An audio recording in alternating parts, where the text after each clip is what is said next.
3 айдың ішінде ғана 2000-ға жуық өтінім келіп түскен. Нәтижесінде ізгілік тәсілмен 11.000 бас ит мысықтар ауланған. Оның 10.000-нан астамы жансыздандырылған. Себебі бұл жануарлардың жазылмайтын ауруы бар. Оның ішінде филиноз, гельминтоз, токсоплазма, бешенство дейтін аурулар бар. Олың міндетті түрде иттің қабуы емес.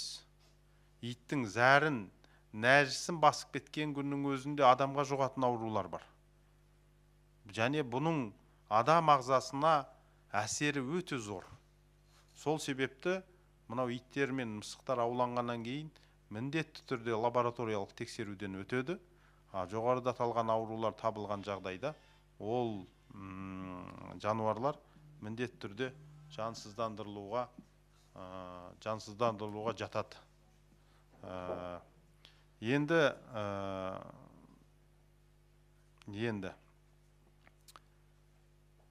одан басқа бізде жаңағы сұрайтындар бар, келетіндер бар. Егер лабораториялық тұрғыдан мына жануарлардың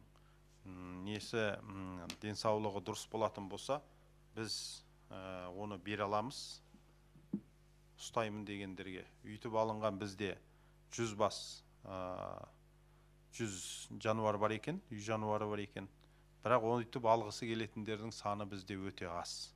Керісінше, итін ұстап отырып, мәселен, бір нақты бір уақыт баптап, күтіп, кейіннен бұған беретін тамағым жоқ. Оны не істеймін мен мұны, қалай ұстаймын, өзім жағдайымды ойластырайын деп итін қаңғытып жіберетін адамдар бар. Мұның барлығы назар аударатын дүние. Ол ертең үйде тұрғанменен сыртта шыққаннан кейін ол кім біледі қалай болатын. Біреуді барып қаба ма, немесе жаңағы басқалай бір нәрсе жей ма, оны жегеннен кейін оған ауру жұғып, ол ауруды арғай таратушы бола ма, осы тұрғыдан жауапкершілікті сіздер қарасаңыздар екен дейміз, қала тұрғындары. Енді осы жерде зоо қорғаушылар бойынша ол кісілер осы ит мысықтарды қорғаймыз деп сырттан шетелден ақшалады. Біздің мына осы ит аулаушыларды үйінен бастап аңдайды, барған жерінде дейін, қайда баратынына дейін түгелдей жаңағы қарап фиксация жасап отырады. Қазір жалпы біздің заңымыздың өзі ізгілікті заң. Осы жануарлардың, үй жануарларының өзі итті болсын, мысықты болсын, біз ізгілікті жолмен аулаймыз.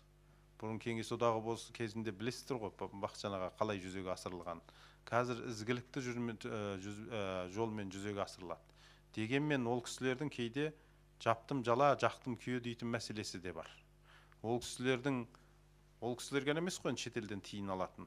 Бізде мәселен жаңа стерилизация дейді, піштіру деп айта берейік қазақша. Сол ит мысықты піштіру үшін бізде 15.000 теңге қаралған. Бірақ олай ит пен мысықты піштіретін мамандар бізде өте тапшы. Олардың қызметі 40.000 теңгеден басталады.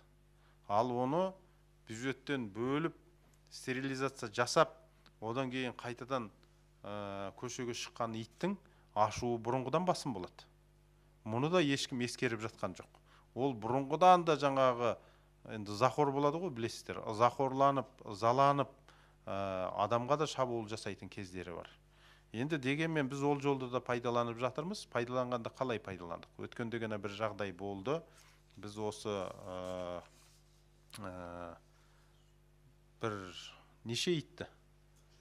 116 итті стерилизация жасаттырдық. Оны жасаған шетелден осыған қаржы алатын, осыны өздеріне мойнына міндет қылып алған компаниялар болатын. Сол 116 иттің екеуі өліп қалды. Енді ондай жағдай болады, шынымен. Енді кейде мүмкін стерилизация дұрыс жүрмеді, кейде басқалай 116